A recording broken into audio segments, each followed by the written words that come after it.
翻嚟節目嘅時間啦，咁今日設計空間咧就會同大家參觀元朗御葡萄一座2500尺，樓底咧有成12尺高嘅獨立屋㗎。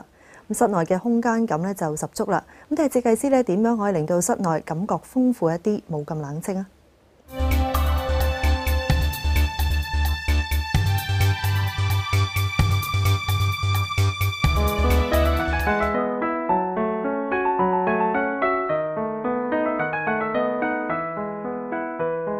呢一座位於元朗御葡萄嘅獨立屋，建築面積2500尺，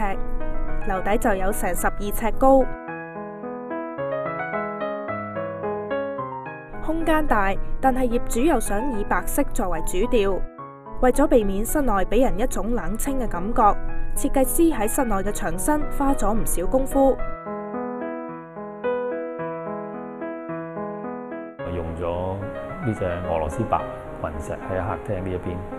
咁但係我就做咗一啲凹凸嘅效果，再加埋一啲鏡條，令佢個感覺比較立體啲同埋現代啲。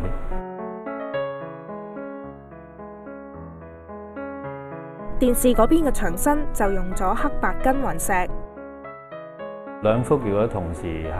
電視同梳化嗰邊都一樣咧，反而感覺會比較悶一啲。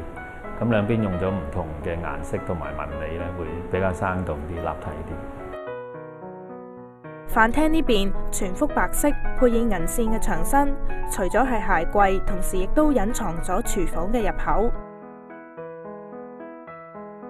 俾人一種歸一嘅感覺之外，亦都可以作為室內另一幅大型嘅裝飾牆。屋主有唔少名貴嘅水晶收藏同埋瓷器。設計師就特別訂做咗呢一座大型嘅飾物櫃，又喺櫃底度特別貼上咗灰鏡，去襯托呢啲擺設。特登用咗5組去分辨開佢，因為如果係一大個咁樣就咁好散收收咁擺咧，反而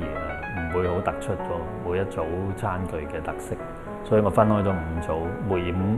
每一組都獨立有啲燈光做咗個效果，做咗個氣氛出嚟。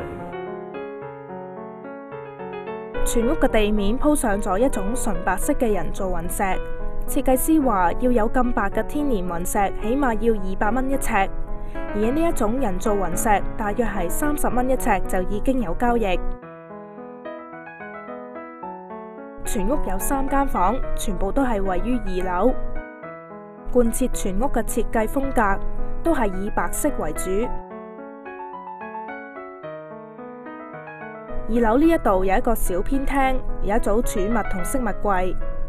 櫃門以白色嘅焗漆同埋灰鏡飾面，豐富翻個視覺效果。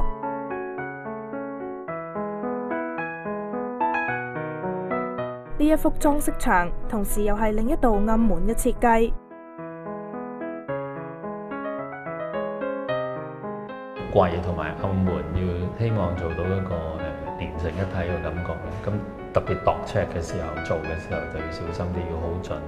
就唔可以馬虎。如果唔係嗰個門罅咧會比較明顯，咁就會睇到唔係一體個感覺，就會好肉酸。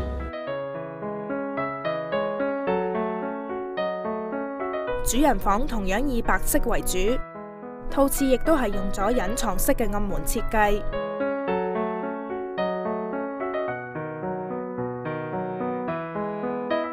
呢一度另一個比較特別嘅地方係天花燈，一排排黑色托底嘅射燈，為原來平凡嘅天花加添咗一啲不平凡。全屋用咗超過3個月嘅時間裝修，花咗接近100萬。